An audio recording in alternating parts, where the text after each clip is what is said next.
Welcome to DBL. Okay, so we have been following this story for a while now, but today we've got some news. President Biden's son, Hunter Biden, was found guilty. A jury deliberated for around 3 hours over 2 days before finding him guilty on all 3 counts. He was found guilty of making 2 false statements by claiming he was not addicted or using illegal drugs when trying to purchase a gun. He was also found guilty of unlawfully possessing that gun for 11 days as a drug user.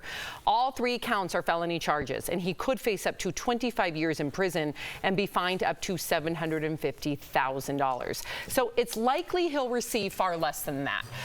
As we had Mark Eiglar, friend of the show, attorneys say that most people, everyday people who get charged with that crime, they end up getting a slap on the wrist. What would you say, Erica?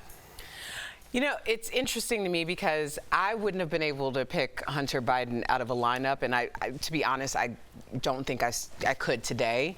And this is the headline, and it's revolving around gun charges, and everyone's invested in it. And we're talking about gun safety and responsibility, and this is the subject and topic of it. It does feel very wild to me in this current climate.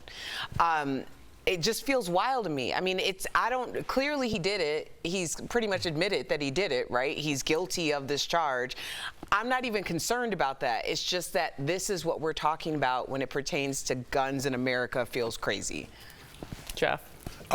Yeah, for me, it's just they've taken over the court systems now, and we're supposed to respect this system as the highest level of justice, right?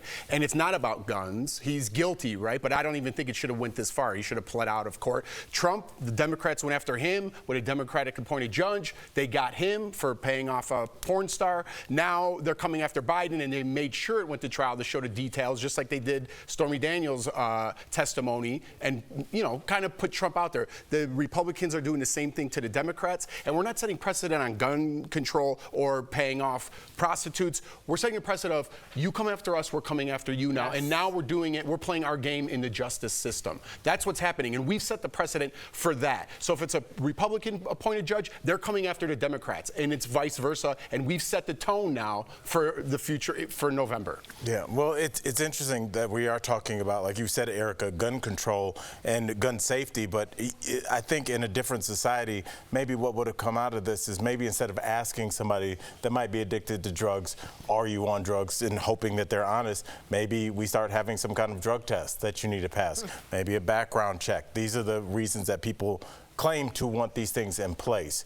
But again, it just seems political, and it seems like, honestly, Tori, a waste of our time publicly. Hunter Biden and his situation and his future and his handling of a weapon will probably never affect most American people, but most of our brain power, especially in this country's higher ups, seem to be totally preoccupied with political wins and losses, and I feel like it's us that suffer. Yeah, look, I kind of slightly disagree in the way that the justice system has been overrun. I think that both people did something wrong and both were held accountable. I also think that the way the Bidens handle this shows a lot about their family. The way Trump handles this shows a lot about their family.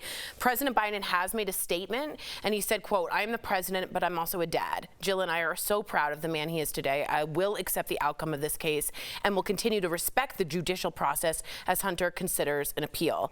That sounds like a family that might be under more scrutiny because it's the president's kids. You know that going in. If he had a drug problem and lied on it, he will get caught, and he should in some respects in the political world because you have more scrutiny on you. And so he should have been more careful. Therefore, he faced the consequences. That's a dad saying he faces it. I'm not going to pardon him.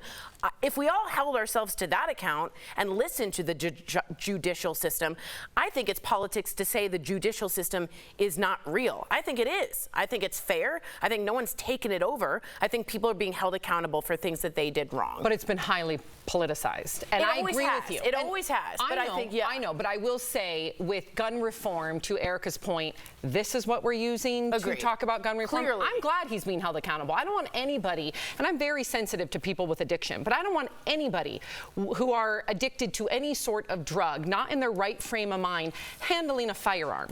I also understand that when most people are addicted to substances, they do not have the wherewithal to say, I'm an addict. That takes a long time. Sometimes it takes 8 times by average in rehab to finally admit that you are an addict and you need help. However, I'm glad he's suffering the consequences. I don't think it should be prison. I think you should look at it in a grand scale, like Mark Eiglar's attorney, friend of the show, said. If most people get 5 days, he should get 5 days. If most people get a slap on the wrist, he should get a slap on the wrist. But if this is what we're using to bring up gun reform, I'm pretty upset. I'm pissed. It's gaslighting us. It's making us look like fools when guns is the #1 killer of children and teens in America today, and then we're using this. Do we need to do a lot more? Yes, but let's really put our minds, thoughts, and empathy towards it and not just do it because it's President Biden's son. Come on, you guys.